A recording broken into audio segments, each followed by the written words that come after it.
Greetings, friends, and welcome to another episode of The Mistake Zone, your weekly dose of our lives and the mistakes within them.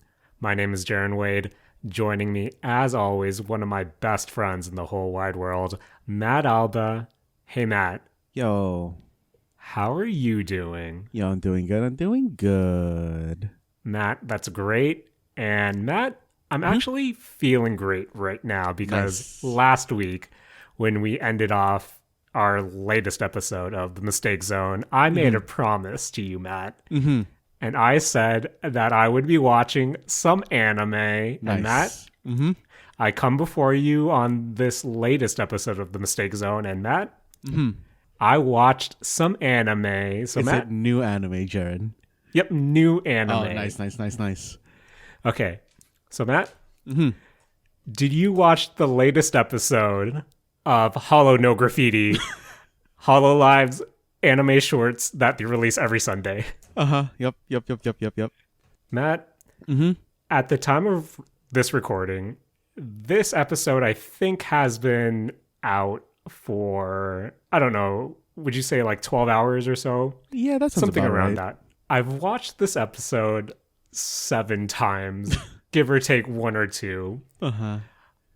And Matt, I know these are Hololive's basically meme anime shorts. They're like 3 minutes, not even 3 minutes in length. They're like a minute long each. And this week in particular, we have Risu from Hololive Indonesia making her proper, I guess, Hololive or Hologra debut, and her memeing with her mom, her Oshi, Korone.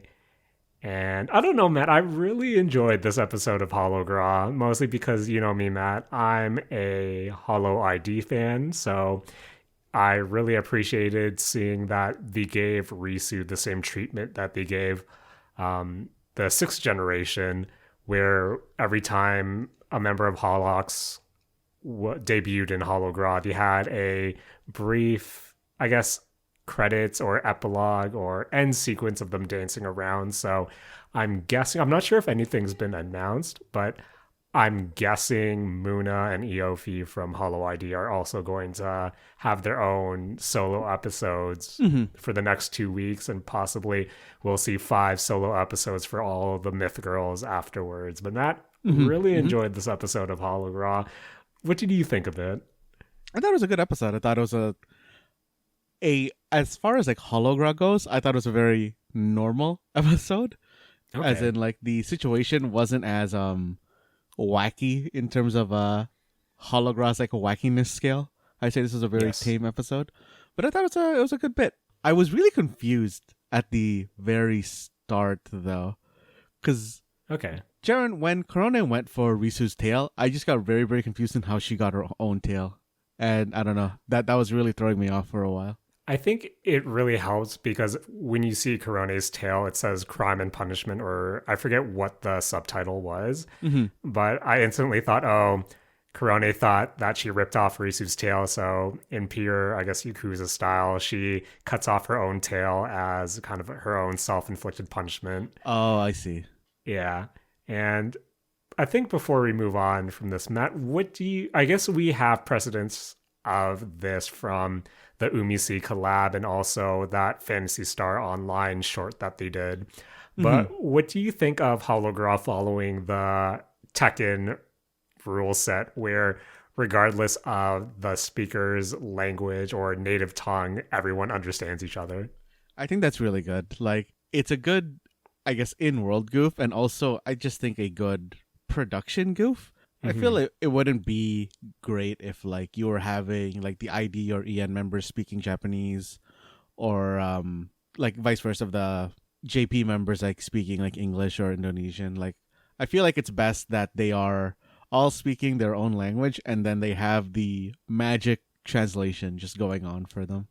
I love that, Matt. And over under when Anya finally gets her own Hologra dedicated episode, how likely will her episode focus on her being able to speak almost fluent Japanese and being mistaken as a JP member. I feel like that has to be a thing. I feel like that 100% has to be her introduction episode of her just living a normal Japanese life. That would be so good, Matt. And I guess while we're still on this topic of Hologra and we're taking our bets, let's do some over-under. So we're guessing that even though I haven't seen if anything was announced, we'll probably see Muna and Eofi's own episode. For Eofi's episode, over-under, who's more likely to appear, Sora or Watme? I want it to be Sora, but Jaren, I also would like it to just be like any of the any other member, but I want it to be about, what do you call it, Eofi's like hair salon. Oh, that would actually be a really good goof for them to explore. Actually, Matt, now that you planted that idea in my head, I really want that to happen. And Matt, I know that I guess a lot of the official Hololive channels in particular have been really pushing the whole, everyone loves Pico Moon, Matt, but for the Muna-centric episode, do you think it's going to be Pico Moon based, or do you think they'll throw a curveball and have Muna Subaru? I feel like it has to be Pico Moon. Like, yeah, I don't think she shows up in an episode or her debut episode and Pecora isn't there. For better or for worse, I feel like with Muna in Hololive, she is pretty much with Muna, you have to expect some level of Pecora, which not that I hate it, but at the same time, as much as I'm kind of foreseeing that, just because we saw Pico Moon during the Hololive New Year's Shuffle, we saw Muna appear a lot in the recent Picora music video. So I feel like, yeah, you kind of have to have them appear together in some capacity, but Muna has other Hololive friends, right, Matt? Yeah, but like it has to be like the opening one has to, I feel, have both of them in it. Okay. Yeah, that's something I'm really looking forward to. And Matt, I stuck to my promise. I watched some anime this week, Matt. Nice. I watched a whole 1 minute, 22 seconds of anime 7 times. Matt. That's basically a full anime episode. Basically that. But Matt, can't say I don't fulfill my promises. Jaren, while we were talking about stuff from last week you were talking a lot about Riders Republic. Yes. And that reminded me of a game that I bought a while back but never actually played that's in my Steam library. And it is a game called Superflight. Okay. Jaren, this is just a very, very small indie game. And it was, I think, like $2 or $3 on Steam. And Jaren, this is really just a procedurally generated score-chasing wingsuit game. Okay, you're beginning to sell me on this, Matt. How does Superflight play? So the way that it works is that basically you are a dude in a wingsuit. You're flying around. It's not really a mountain. It's kind of like floating like structures, floating like I guess like mountain-like structures, but like the floor, it doesn't actually have a floor. It's just like open land. They're kind of just like floating rocks, I guess. And it's basically a score chase of you. You get points by flying close to the rocks without actually crashing, flying into like gaps in these rocks, and doing that like, I guess like consecutively. I don't know if is the right word, but like going between multiple, I guess, close crashes or threading the needle on a bunch of kind of loops. And by doing that, you're kind of just like chasing score. All the levels are procedurally generated. Once you like get to the bottom, you can kind of just like go downwards into like the void, and then it teleports you back to the top so you can continue doing it again. Oh, so like Snowboard Kid style is what you're saying. Yeah.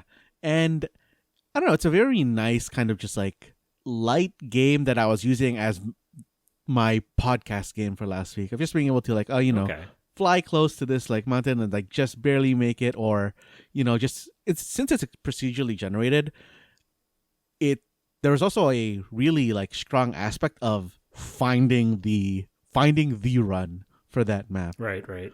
And I don't know, it was just a very, very nice like small game that I'm glad that you talked about Riders Republic last week because it really just reminded me about it. The graphics are like very simple. It's really just like simple polygonal graphics. Like this honestly could have probably been an early PS2, like late PS1 like game in terms of graphics, and I feel like that's like totally fine for what this is. But I don't know if anybody out there is looking for just a very light, cheap kind of score chasing game, I really would suggest this. It's a really nice like game. So Matt, you actually brought up a point I was going to ask you and how the visuals were or what the art style was with. And when you described it as late PS1, early PS2, actually, while we're on this topic, I wanted to kind of get your thoughts. I know in the recent years, we've actually seen a rise in indie releases to kind of adopt that, early PS1, early N64, that, rough polygon look. And I guess now that you're playing Superflight, which really lifts off that art style, what do you think of games that use that aesthetic and going back to that muddied polygon sort of, for lack of a better term, ugly mess of a visual style? I think it's fine as long as I think the thing for Superflight for me is that it's not trying to look realistic at all. It's using those kind of like PS1, PS2 graphics as a style in and of itself. So it's, I guess, like taking that into account, like, because also when I'm trying to like think of like early PS2, late PS1 graphics, there's a certain sense of them trying to make it look realistic. Right. Whereas something like this in Superflight and in like the indie games that you're talking about, they're not trying to make it look realistic. They're trying to kind of convey a general idea, and you can understand it with the way that they're like using these kind of like, for lack of a better word here, like primitive graphics. And I feel like that's like very fine, especially for like when you consider indie games, like you're never really looking too much for super high fidelity graphics unless it is for some reason like a pixel art game. Like I feel like a pixel art game is usually going to have much better style or like graphics to it than a 3D indie game. Right. Just cause like, I don't know. I feel like if you put a bad looking pixel art game now, it just looks bad on you. Like you should have just gone with a different style, in my opinion. Do you have any, I guess when you're looking at different indie games or just games in general to check out that kind of scale towards, that more bite-sized, like, honestly, Matt, this is also going to be a tangent where I hate how indie has essentially at this point become used for, hey, this is just like a smaller studio game. But I guess when you're looking towards that type of bite-sized game or smaller productions, is there a particular art style that you kind of favor or that you're more drawn to? Or are you more so still looking at, oh, I have a specific gameplay itch I want scratched, and regardless of the art style, this is what I'll look towards? I think I'm more so towards that specific gameplay itch. But I think less than like going towards a game because it has a specific art style. I'm actually more so pushed away from a game when it has like a specific art style. Oh, okay. Fair enough. Which art style is that? Or is that something you can get specific on? I think so. It's towards things that have the kind of like Earthbound, Undertale, like Lisa, Omori, like, that art style. Matt, would it be fair for me to say something made in RPG Maker? Or is that giving too much or less credit? I think that's less credit because I feel like RPG Maker to me has a very specific look, which I can like appreciate sometimes. Or maybe it's just because I'm very nostalgic about RPG Maker and just like messing around with it. But I don't know, stuff like Undertale and Omori and like Lisa, like I said, that art style is very weird to me because I've never really gotten into any of those kind of games, and I don't know if it's just that the gameplay style doesn't appeal to me or if I'm just prejudiced against it because they all seem to share a similar art style. But yeah. Well, fair enough, Matt. Yeah, I feel like I've really been late to the Undertale party. It's something I've been meaning to play, but like you, Matt, I don't really have that affinity for the Earthbound, the Mother games, where if it lifts so much or has so much inspiration drawn from that, I never, since I don't have that, piece of nostalgia, like I wasn't inclined to play it as well. It's something I've been meaning to do, but again, Matt, too many other things that I'm looking at right now. But yeah, no, I totally know where you're coming from regarding that look and how it's usually assign or accompanying that type of RPG. You know what they say, Matt? We shouldn't judge books by their covers, but honestly, I'm sort of with you in that depending on how a game could look, even if the gameplay is solid, it might really turn me off. And it's not necessarily just the visuals itself, but it could be something like setting or the types of, I guess, central characters that they're depicting. Like, for example, even though I raved about Pentiment, I think it's because everyone was really high on not only the art style, but just the story it was telling that I actually was made interested in it. Because normally I'm not really into games that are, medieval based, have that type of fantasy feel and look and aesthetic to them. That's normally not my jam. And for me to actually consider something of that, not necessarily genre, but of that look, the gameplay has to be really solid and it has to be really just recommended by a lot of different people for me to actually check out. Otherwise, it's, I'm not really into knights. I'm not really into that.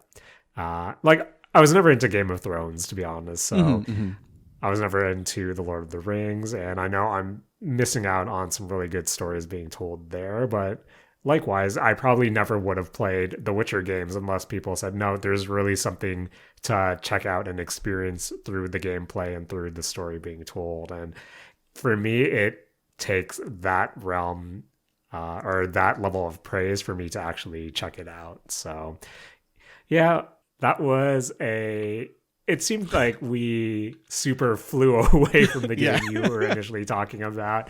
But yeah, Matt, Superflight on Steam, $2 to $3. So basically, you know what they say, Matt, for the price of a cup of coffee, you can probably experience some high score chasing, procedurally generated fun. And I guess that was a long-winded way of me saying I personally like when games these days are trying to give that PS1 ugly polygon aesthetic. But yeah, I think for me personally right now, Matt, I'm looking for something solid when it comes to gameplay. But I'm also such a sucker for really good art direction and just whatever they choose to portray to the viewer in that regard. So no, one last question before we go. Your character, are they falling or flying diagonally? Or I mean, not diagonally, horizontally, vertically? Just because when you were first describing the game, for some reason I was thinking Flappy Bird in my head. Oh no, it's kind of 3D. You're behind the character and they're flying like forwards. Oh, okay. Yeah. Oh, that actually makes it seem a lot more fun to me.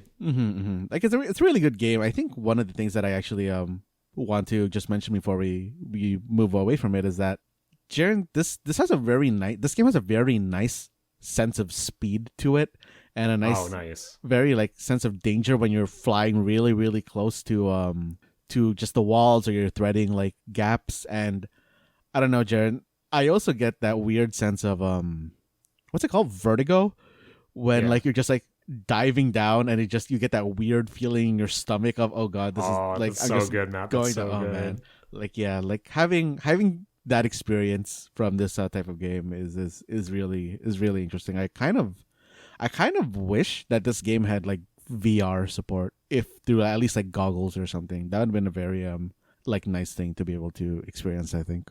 That would be pretty nuts. And Matt, you spoke it into existence. I'm pretty sure that's on the horizon. Oh man, I can't believe that there isn't something equivalent like that on VR already. But hey, still a growing medium in terms of video games, Matt. So we'll see. We'll see. So Matt, Mm-hmm. Speaking about art style and aesthetic, Matt, Mm-hmm. I watched some more anime this Oh, week. I damn. told you, Matt, I keep my Mm-hmm. promises, Mm-hmm. and I came to the mistake zone with some new anime. And Matt, Mm-hmm. in addition to rewatching that episode of Hologra 7 Uh-huh. times this week, Uh-huh. there's actually a new series on Netflix, and it's the Junji Ito Maniac Japanese Tale of the Macabre. Oh, okay. And this is another essentially collection of Junji Ito's work adapted into the anime format. Mm-hmm. And I think the last time there was an anime adaptation was in 2018 when with the release of the Junji Ito collection. So I think for me personally, I'm going to be comparing the two and just how I viewed them both because I didn't watch all of Maniac. I only watched the first 2 episodes, which were in episode 1. It only goes through one story with the strange Hikizuri siblings, and episode 2 covers the story or the mysterious tunnel and ice cream truck. And Matt, I Mm-hmm. think this was a weak introduction to the series and sort of speaks to my, for lack of a better term, issues with a lot of Junji Ito's work. So Mm-hmm. to preface this, Matt, I'm I wouldn't say a big Junji Ito fanatic, but I really do appreciate his work. If you were to look on my manga bookshelf, I have several of his, full released, full fledged stories, several of his collections and of anthologies, because there was a good amount of time, Matt, where I feel like within my family, we're all bad at giving each other gifts. And for a good stretch of present receiving seasons, I got a lot of Junji Ito works. And Oh, again, true. I do appreciate his works. I think Tomi has a special place in my heart just because that was the first of his works that I consumed. I love her design. And in my degenerate head, Matt, if I were to get an anime tattoo, or when I get an anime tattoo, there's a particular picture or sketch, or a particular picture of Tomi that I would get on my calf. It's either that or 2 other anime characters that I will tell you on another episode. But yeah, that's kind of my background with Junji Ito's work. And I guess going through the first 2 episodes of Maniac, starting with the Hikizure siblings, episode 1 starts with such a strong visual in the beginning of the episode with the siblings overlooking a burning corpse. And unfortunately, the rest of the episode, while it explores how odd their family is, the different family dynamics, it has a supernatural ending that ends just as quick as it begins. There are little subplots that you would think become explored, but they really don't. And it kind of just fizzles out after the initial supernatural shock visual towards the end of the episode. And with the second episode, the story of the mysterious tunnel, it kind of reminds me of a weaker The Enigma of Amigara Fault. Okay. Yeah, I was about to ask if it was actually that. Yeah. While the ice cream truck is essentially there for how absurd it is and the shock value of some of the images throughout the episode. And I think compared to 2018's Junji Ito collection, it's a rougher start. With the collection from 2-3 years ago, you already had a handful of really unsettling short stories, including Slug Girl and, one of my favorite stories of his in The Longest Dream, where that so far with Maniac, you don't really have anything outstanding to that degree. Not to mention that I hate to admit it, Matt, but some of the animation has also been rough at points. This is especially seen in episode 2 with Tunnel and Ice Cream Truck. There are some instances when you're seeing a character walk away from the camera, so you're seeing their back, and the back of their head looks kind of weird. Or if a character is running, the running animation isn't the cleanest. And I don't know, Matt. There's some really rough spots to it.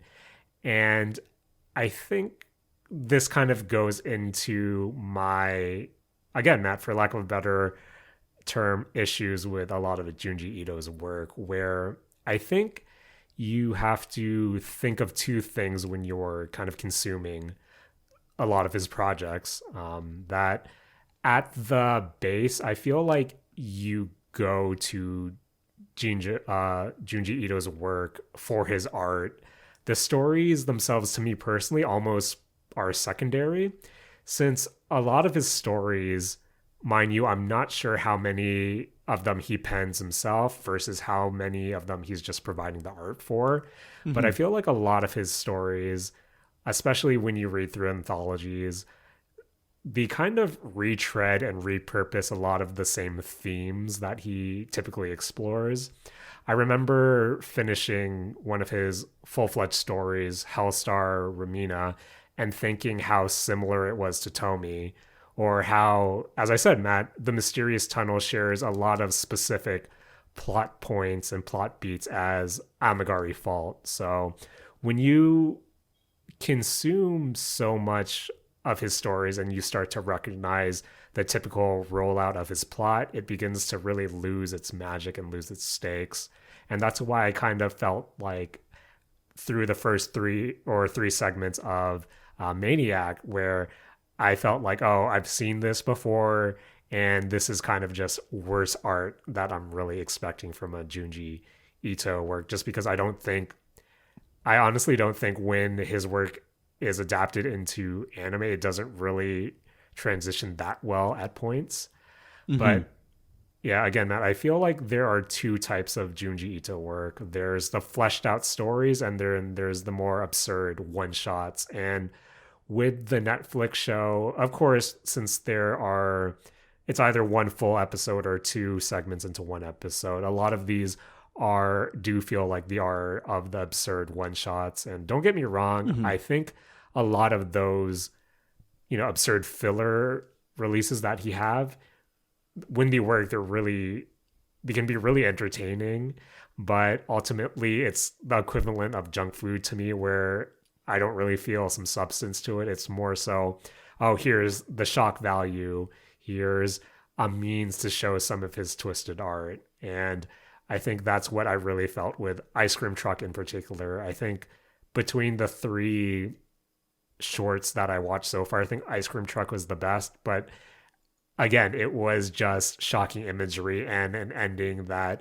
makes you go, oh, okay, that's kind of messed up. But again, I'm not feeling like a cohesive story was being told. But yeah, as someone who's consumed a lot of his work, the new Netflix series doesn't really do much for me because, again, the animation can get rough. I feel like whenever Junji Ito's work is adapted to anime, it loses part of its charm. And not to mention, the stories so far in the season aren't his best compared to, what we saw in 2018, let alone to some of his best releases. I was actually looking through the episode list just to see if I recognize any of the short stories. I think there are a few that I do. Unfortunately, I think the last episode ends off with a short that I didn't actually feel when I read the anthology, but there is a Tomi short thrown in somewhere there. But yeah, overall, I don't know, Matt. I'll probably keep watching Maniac, but again, it really just highlights how I feel towards Junji Ito's work. And I don't know. It's not the greatest, but again, you can probably do a lot worse. But I honestly just recommend to go back and watch Collection if you are really looking for some of his work to consume. But yeah, Matt, before we close off, what would you say your relationship to Junji Ito's work is? My relationship with his work is actually a lot lighter than yours. I really have only read a couple of his stuff. I've never even fully read through Tomi. I think I've just read a little bit of it. I've gone through Gyo, of course, Uzumaki, Amagari Fault. I can't remember. Remember what it actually is, but yeah, I guess the most popular version of his stuff, and I don't know, a lot of that I felt really played on just being unsettling, more Yes. so than I feel like shocking. Right. And I guess like it's a lot harder to give the feeling of like unsettlingness through an anime than it is to just like be able to look at a page and be like, oh, like pacing it like at your own pace. So I Right. feel like No, a lot of definitely. a lot of like I guess horror stuff is pacing related, and maybe that's like messed up by the anime. Yeah, I feel that. I don't know. When I think back, I honestly didn't like Hikizuri siblings as the first episode since again it starts so strong visually but doesn't really end up going anywhere. I feel like if you did start with Mysterious Tunnel and Ice Cream Truck, I think that would give you a better sense of what to assuming you don't really have any knowledge or context to Junji Ito's work. But yeah, again, Matt, it's nothing really to write home about. I would recommend Collection over it, but it's something to watch, Matt. It's a new anime that I watched, Uh, and at least I can say that I fulfilled my promise, Matt. uh-huh. But yeah, Matt, I guess since I opened the floodgates, I'll tell you and I'll put it out into the universe. If I were to Hmm. get anime tattoos, it would. I have three choices in my head. One, Matt, would Okay. be a Tomy portrait. Uh-huh. Two would be the iconic from Future Diary and her yandere face Uh-huh. with her. You know what face I'm talking about. Yeah. And of course, Matt, I would consider a World is Mine Hatsune Miku portrait. But You can take a picture and put it beside your figure version of it. oh man, Matt, when I finally get those tattoos, you'll know the art. You'll know the show art for the week. Nice, nice, nice, nice, nice. So Matt, Mm-hmm. speaking about adaptations, this has been a topic that I think I've wanted to cover on the Mistake Zone for quite some time now, and I know we essentially were going to save it for an off week, but with the release of the latest chapter, I feel like now is a good time to not only discuss the previous arc, but also where we think that the rest of the series is going. And of course, Mm-hmm. Matt, it's our favorite, My Dress Up Darling, Mm-hmm. and I guess now that we're here, I wanted to go back towards chapters, I believe 67 to 86. And that in particular was the coffin arc. Mm-hmm. And I think this was something that we really wanted to discuss just because one, Matt, we loved Dress Up Darling. Yep. But two, I feel like the coffin arc in particular had a lot of issues for better and for worse. But Matt, Mm-hmm. before we really get into it, when I say Dress Up Darling's coffin arc, what's the first thing that pops into your head? Honestly, the first thing that pops into my head is I, for the longest time, had no idea who was who in a lot of these chapters. Or towards, I guess, the end of the coffin arc, I had no idea who was who because of the group cosplay. And I And don't know. that, I think that is the biggest issue when it comes to the coffin arc or those 20 something chapters of My Dress Up Darling, just because I feel like with My Dress Up Darling in particular, I feel like there's this expectation or lack of expectation of what this series actually is, just because as I was reading through the coffin arc, I would go through different discussion forums, message boards, subreddits, and I would see a lot of people saying that this arc in particular not only does it have pacing issues, but it doesn't really make any progress between the Marin and the Gojo romance sub story. And I Mm-hmm. feel like this arc in particular really highlights how this manga series in particular is more so something that celebrates cosplay culture and all the work that goes into it, while the Marin Gojo, much to a lot of readers' dismay, is actually a secondary story Mm-hmm. to actually just promoting positive cosplay culture. And I think this is really turned up in this arc just because not only is this romance subplot pushed back further, but it falls behind two other subplots where I would say that the Coffin arc in particular focuses on three stories. One, it's Akira doesn't like Marin, quote unquote, doesn't like Marin. Yeah. Two, Juju's whole view on cosplay. And then the third story is Marin wanting to confess to Gojo.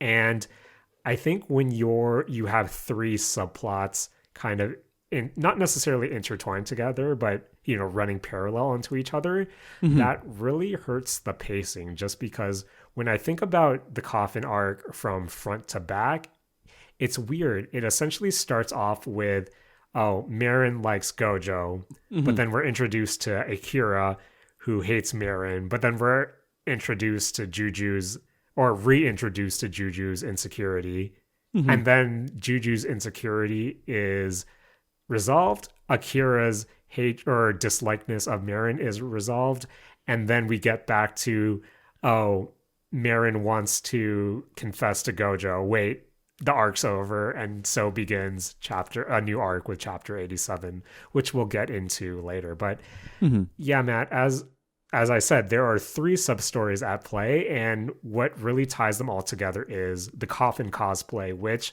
has 6 or 7 different characters overall participating in it. And when you have all of these characters together, as you said, Matt, it really becomes an issue of knowing who's actually talking at any given moment.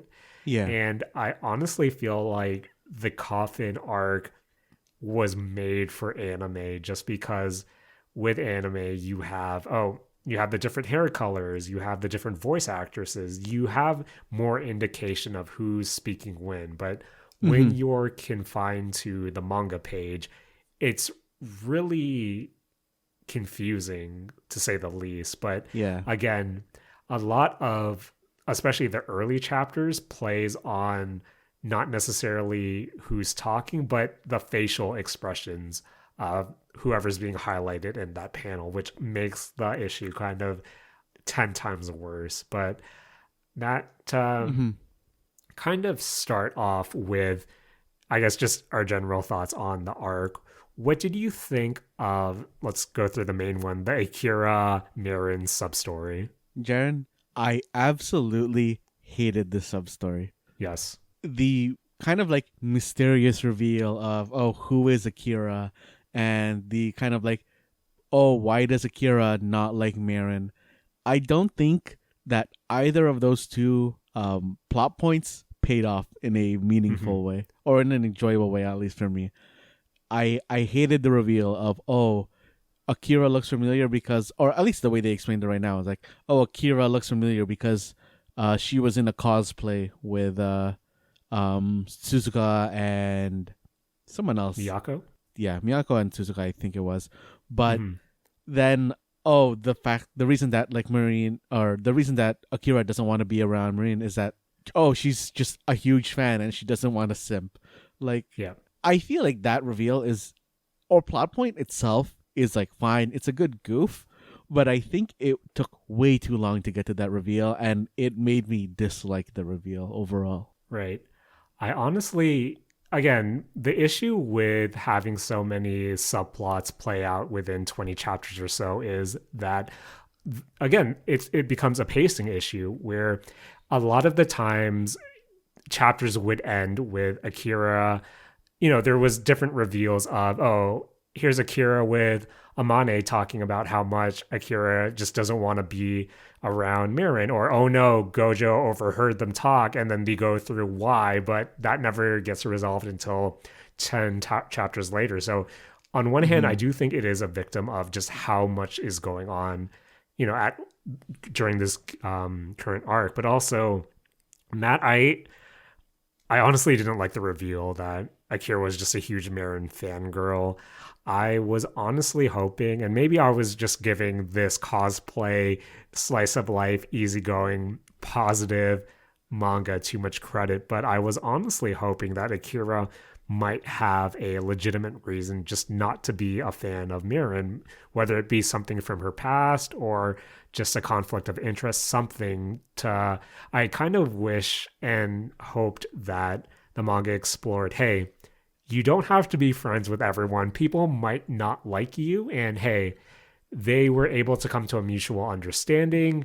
They might not be friends, but they have a respect for one another, and they can contribute to making a good, cosplay event, a good cosplay photo shoot. And I don't know, I was kind of hoping that it would explore that, oh, you can have all these different relationships with one another other than, hey, we all have to be close. Hey, everyone has to be a closet simp for everyone else to that degree. So as much as I did like how Akira was portrayed, and I think a lot of her backstory in itself really explores, oh, staying true to yourself, not giving up on your passions and your hobbies, which is, again, what ties her and Juju's sub stories together. But at the same time, as unfair as it might sound, I was hoping for a bit more than, oh no, she was just a fangirl all this time. And yeah, man, I honestly think between, I guess, really the two main stories of Juju and of Akira, that Akira really did have the weaker sub story in itself. But moving on, what did you think of the return of a Juju centric plot and essentially her storyline of not wanting to do, or I guess with Juju, it's a bit of, she has two storylines going on pretty much, in that one, she hates horror, but she's doing it for her sister.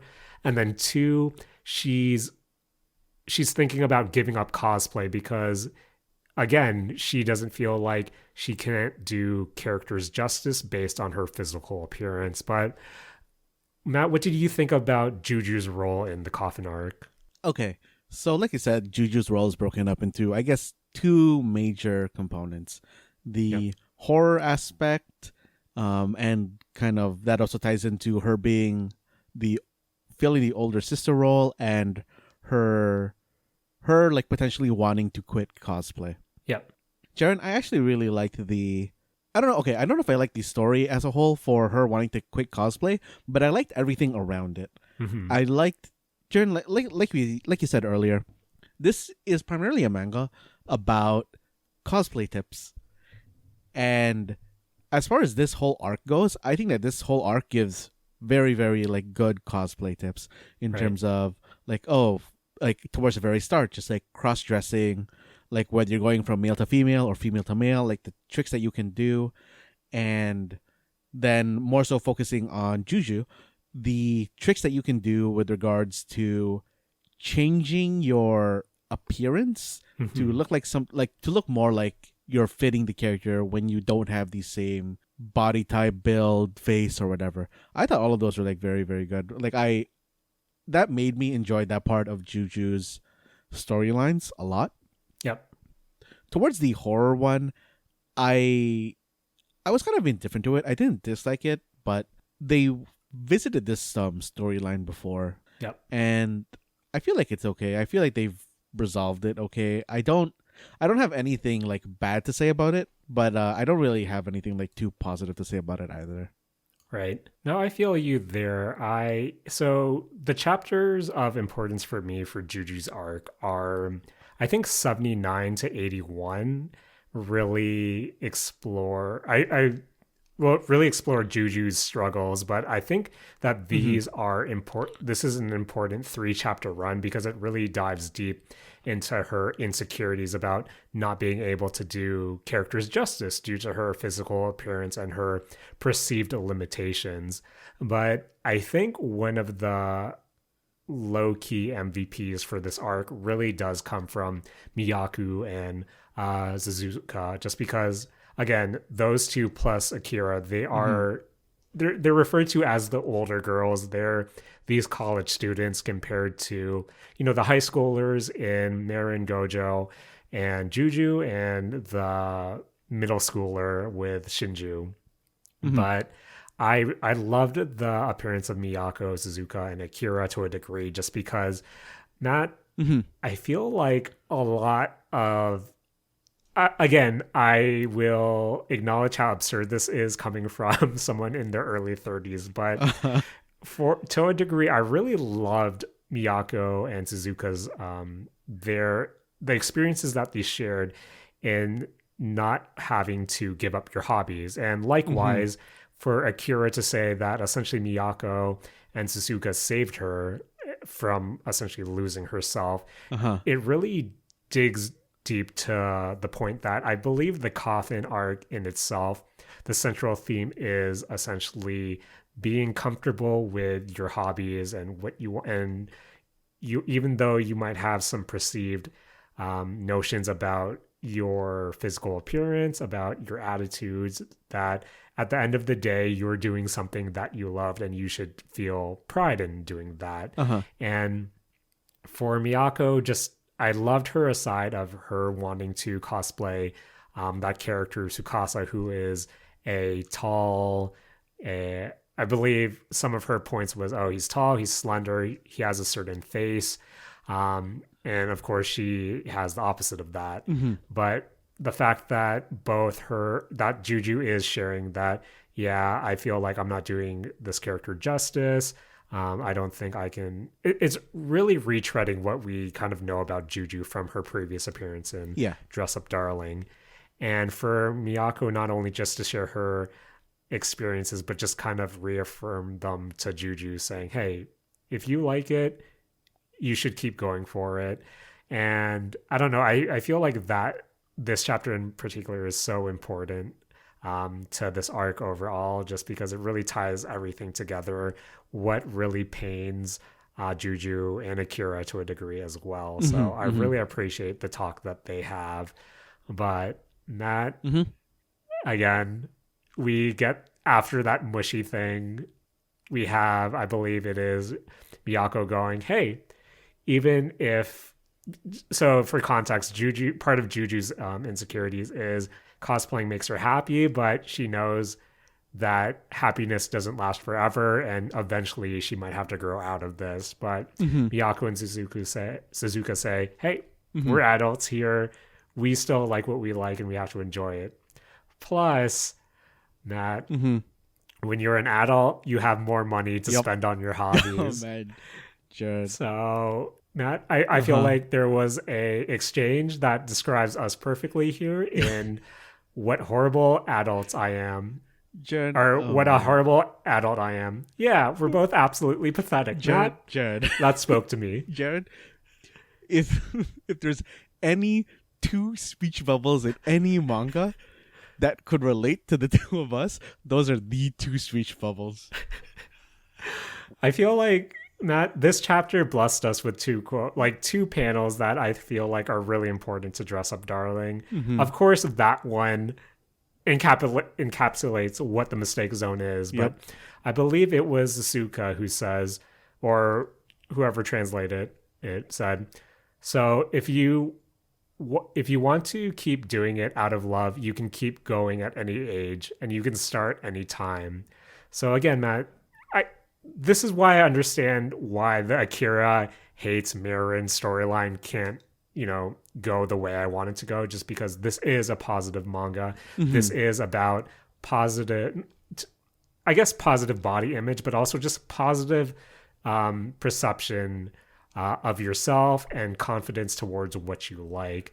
I think we see this early on. I believe it is in the late 60s chapters when Gojo talks to Akira for the first time and they meet during that cosplay meetup or that cosplay event. And there is a time where Akira kind of, not necessarily poo-poos cosplay, but she says something like, it doesn't matter, but Gojo kind of counters back and really goes into his interest and his appreciation and his passion for cosplay in general, where I think early on Gojo's exchange with Akira really goes to show what this arc is about, but it also shows how much Gojo has grown since, the first 60 chapters, where he is more confident in his passion of cosplay, where he is more into it, and he's able to express how much he is into it as well. So yeah, overall, man, I think the story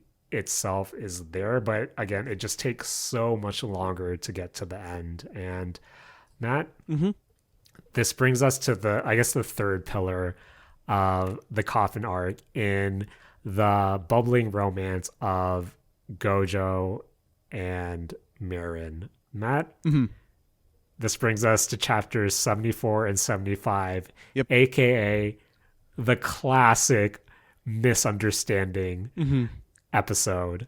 And Matt, if there was any chapter that was made for anime production, I believe chapters 74 and 75 is it. Matt, what did you think of Gojo playing the coffin game and spending the night at Mirin's place? Jaren, I thought this is like the epitome of, oh yeah, I cannot wait to see these chapters turn into an anime, because it's going to be good goofs. And I don't know, Jaren, just everything lining up, Gojo going over to Marine's place, that like nice little bit actually where they're just talking about like the pre-made costumes. I thought that was like a nice little like show on like what you can do if you don't have the power of skill and need to rely on the the small amount of the power of money. Like I thought that was a good bit. But classic, trains canceled, we have to like hang out overnight.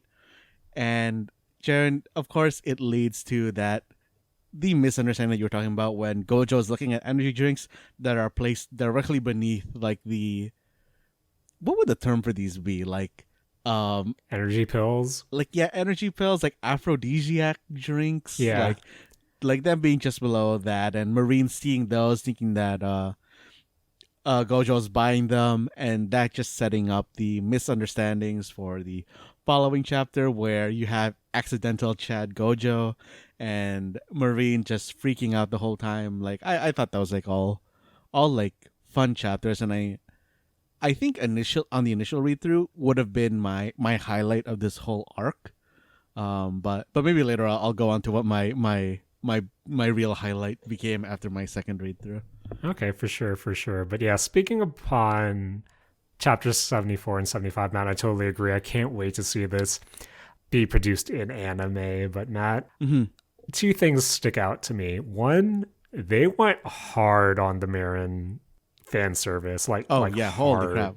Like, it was crazy. Matt, I love my dress up darling, but at the same time, there were a few panels throughout these two chapters that made me feel honestly uncomfortable and made me look up just to see if someone would bust through my door every time I read them. But Matt, this brings us to probably my favorite part of the chapter and probably the most iconic shot of this whole arc. Yep. Matt, let me read a quote from the translation that I had. Are you sure it's okay for me to borrow this? Isn't this important? Matt, Gojo wearing the Naruto hoodie? Iconic. That will so good. Forever be burned in my head right now. Jared, has to be merch, right? Like that, like if it's not merch already, once the episode drops, if that's not official merch, there's going to be a bunch of unofficial merch of that.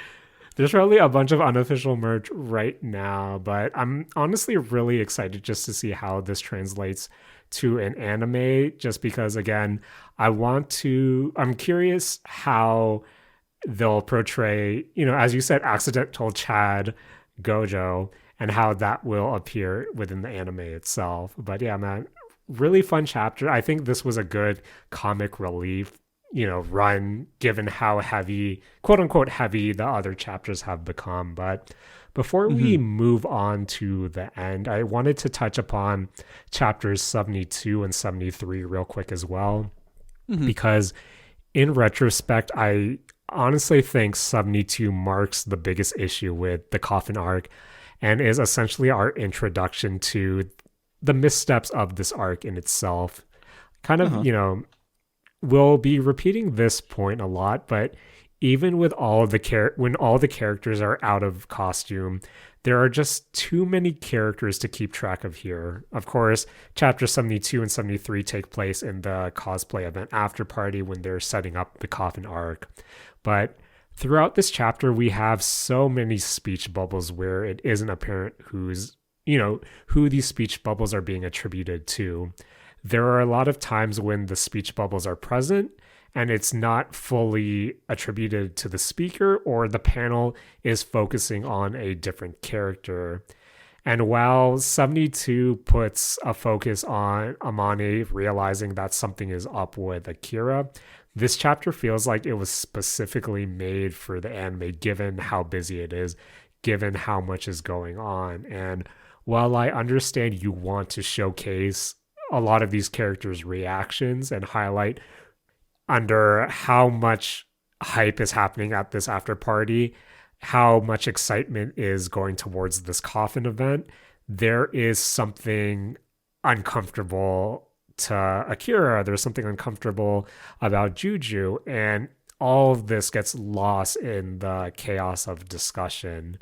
Mm-hmm. And I think going into 73 specifically, where I do like a lot of the production choices that were made throughout this chapter, specifically when it comes to Juju. Basically, Juju is depicted to be stoic throughout her appearances throughout chapter 73, but as the chapter proceeds, she's drawn with these dark clouds and this dark gloomy background to highlight how uncomfortable she is in this after party. And this is contrasted to when these clouds are, again, slightly used for Suzuka and Miyako, when they talk about how they were upset not being able to see Miran's Rei Sama cosplay. But again, in terms of production, I like how the dark clouds were used strongly to highlight the difference in how the older girl's disappointment with not being able to see Miran's cosplay contrasted to the more heavier clouds when they were showcasing how iffy Juju feels about this whole thing. But I don't know, Matt. It's the idea that there are a variety of dark feelings being felt by all these characters, ranging from playful to straight up anxious. And I thought that was a really nice touch within, chapter 72 and 73. But Matt, we have a impromptu Black Lobelia cosplay, which really explores the Juju aspects. We finally get to the coffin cosplay, and that reveals the Akira finalizes the Akira subplot. And we, the arc ends off with trying to figure out what the next cosplay goal or cosplay event, or what the next project is. And we get the Miran deciding that she wants to do Archangel Haniel. But yeah, essentially that's the coffin arc in a nutshell. Matt, what are some of your other thoughts when you think about coffin now that we discussed all these different aspects? Jaren, like you said earlier when you were discussing 73, where there was a lot of crosstalk between a lot of the characters. Yeah. I when I was reading it the first time through, as the chapters were coming out, I really did kind of just view anything that was basically said by Miyako, said by Suzuka, said by Amane. Like, I kind of just viewed those all as interchangeable. Like, right. It didn't really matter to me who was saying it. But during my second read through, when I was like reading it to refresh for this episode, Jaren, like just reading from the very start of this arc towards the end, Suzuka and Miyako are really, really good characters. And I'm potentially very, very sad that they aren't gonna like show up anymore. Like, for my second read through, Miyako kind of just like, being knowledgeable and everything about what to do for just like cosplaying was a huge highlight for me. Like I said earlier, like one of my like favorite things about this this arc. And Jaren, I didn't realize that, I guess the first time through, that all of these were attributed, or it was Suzuka saying all of these things. Yeah. But Jaren, Suzuka's a pervert, and I'm all about that. She's a good character. And honestly, I think Suzuka on the second read through is the highlight for this whole arc for me. She says some really funny, like, she got a lot of chuckles out of me. But no, I totally agree.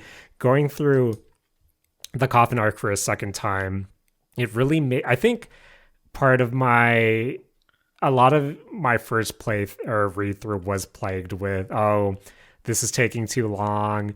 Oh, like, why can't Joe and Marin just like kiss already? And I feel like I was in that camp of what's up with the pacing. But upon my second read through, like, again, this is with the better understanding that, nope, this is a cosplay celebration manga first and a romance manga second, that a lot of the characters really stood out to me that really they didn't the first time around. And no, I totally agree that Miyako and Suzuka are really strong characters. And again, just being these older figures for Juju, for Shinju, and even to Marin to some degree as well, to have such a positive impact on like these three younger girls, I thought was really well done. And even Akira and her, what she's able to do for Gojo, and even vice versa to a certain degree, just seeing that, like how all these different relationships work out, I thought it was really nice to read. And like you said, Matt, I really do hope that we see more of them, just because I do think they had a really big positive effect in the story in itself. But yeah, Matt, again, I think towards the end of the arc, those mid 80 chapters, when it is the Coffin cosplay event in itself, I really would like to see that produced in anime, just because it was so confusing. As I said before, it was confusing when everyone was out of cosplay, but when they're all dressed as nuns and the only really differentiating factor is their hair color, it was really difficult to read, Matt, and that really got to me as well. But yeah, I think we pretty much went through all the major plot points. We went through Akira, Juju, and Marin to a degree. But Matt, we're here. I think what really was the catalyst to do this episode, chapter 87, we get the backstory of Archangel Haniel. We get some tidbits about the author of that work, Shiba Tokyo, and his refusal to continue doing anime adaptations. We get the idea we kind of are keen into what this next arc might be touching upon, with the idea of standards and how adaptations might not be able to meet them. So Akira and Gojo are talking. They talk about the author of Haniel, Shiba Tokyo, and how he's this really stubborn individual who never changes his mind no matter what, how he yields to no one.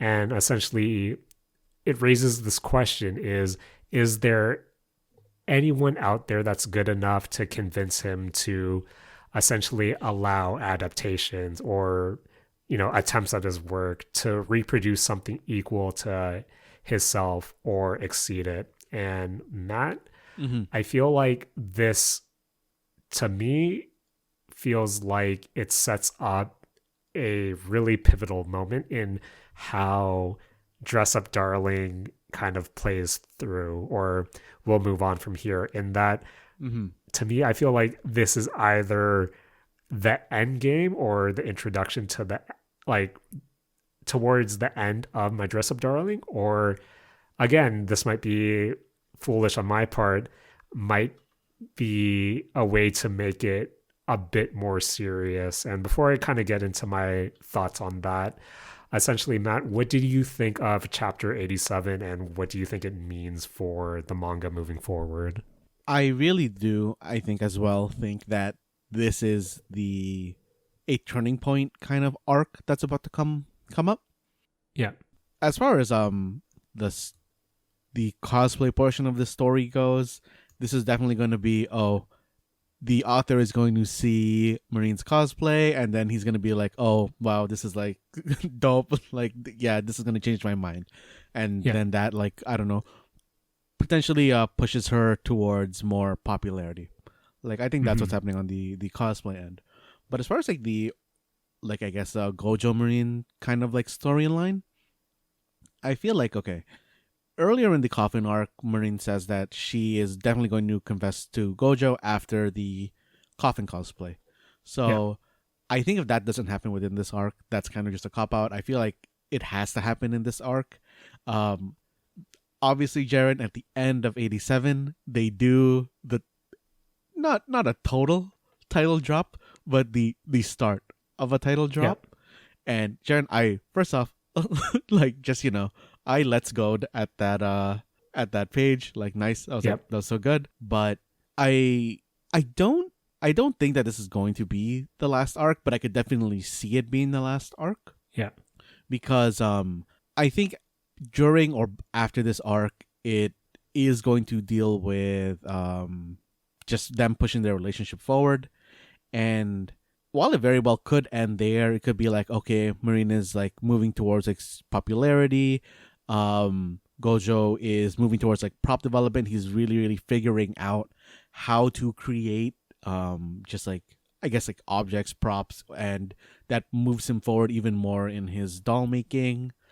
And like that could also like lead to the end game for him.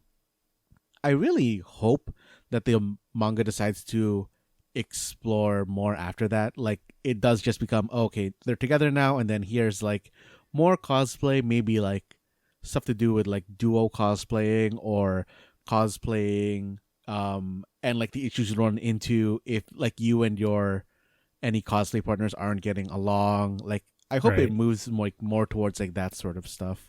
Okay. No, I definitely feel that. And I think we're generally aligned in where we think this is going. I don't know, Matt. For me personally, when you have Gojo dropping a pseudo title drop for the final page, to me, that really sets up expectations of, oh, there is this hint of, it being final in some way. Where when I read through 87, I feel like my dress up darling or Bisque Doll can go into one of two ways. But again, I would hope that it is able to explore more aspects of cosplay culture. But upon my initial reading, I thought that, so given everything that was portrayed in 87, I think we both agree that this has to end with the author acknowledging Marin's Haniel, and then him coming around to adaptations or people's kind of takes on his work. I think that's going to be a given. There's probably going to be some issues with the author himself. But yeah, past this Haniel arc, I think, to me, I feel like this might be the last final cosplay-centric arc, and then it goes into the confession arc, the relationship arc, and the ultimate ending. Or I could also see Marin becoming even more famous because of this cosplay. Oh, the author reposts it. He, has all these things about her. And then now she's even more popular. And this is when Marin gets her, I don't know if I want to cosplay anymore moment, just because of all the eyes on her. And, to which I think this leads to Gojo helping her out again to kind of re-spark her love for cosplay. And then we'll go into the confession arc and the ending arc. But I don't know, Matt. I feel like given how long and even convoluted the coffin arc was, I do think that, one, we're in for 20 more chapters for the Haniel arc. But I don't know.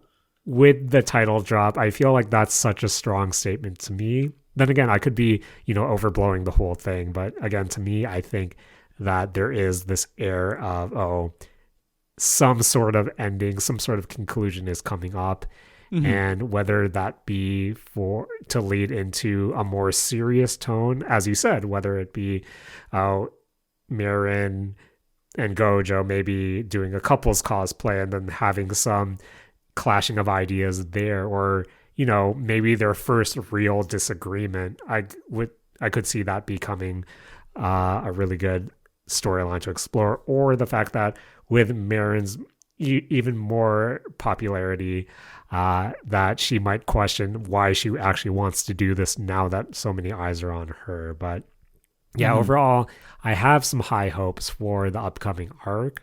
But again, just that focus on Shiba Tokyo, the author, and what his kind of his kind of stance on basically people's takes on his work, I think will be a central theme here. And yeah, I'm pretty curious, but again, Matt, I think it is something that has an air to, closure to it, but who knows where it goes from there. But yeah, Matt, any closing thoughts on chapter 87 or even Coffin in general? I think really the only closing I have is that I really hope Suzuka and Miyako continue to be a part of the manga. No, that's totally true. And I think for me personally, I kind of want to see more Noah, essentially Marin's pretty much best friend from high school. I like Noah, Matt. She made a small cameo, or not necessarily cameo, but appearance in the middle of the Coffin arc when Marin asks, "Oh, what would you do if a friend confesses to you?" And I don't know. I'm a Noah fan, man. I want to see more Noah, but in terms of strong, older figures, yeah, you can't beat Miyako and Suzuka. They're really good. So, but yeah, Matt, we just went through a beefy episode discussing My Dress Up Darling. We talked about the Junji Ito Maniac Netflix show. You talked about Superflight, and we started it off with some good old Hololive no graffiti. And Matt, another beefy episode ends with my thanks to you once again for joining me. I want to thank all our friends out there for joining us as well, listening in. Matt, I want to thank Risu. I want to thank Hirone. I want to thank Junji Ito. I want to thank Tomi. I want to thank Flight Suits and Wingsuits. I want to thank Marin. I want to thank Miyako. I want to thank Suzuka and Juju and Gojo and Shinju and Amane and Noah. Jared? Yep. I want to apologize to Junji Ito, Dress Up Darling, and graphics, because I feel like a lot of this episode was just poo-pooing on all of them. I love things, but when you love something, you can be critical of them too. Is all I'm saying. Jared, I think that this was our most negative episode that we've done since we've come back. Matt. I don't know what to say because I totally agree. I love Junji Ito. I would get that Tomi tattoo if the opportunity arises. Oh, man. But Maniac's not for me, Matt. And that's okay. Like if Akira wasn't Marin's friend, but they had mutual respect for one another, that's okay. And I think that's what we learned this week, Matt. But Matt, another beefy episode, more negative than usual, but hey. It was bound to happen sometime. But Matt, take it away. This has been The Mistake Zone, and hopefully we're all out of negativity. Matt, we should be more like Suzuka and Miyako.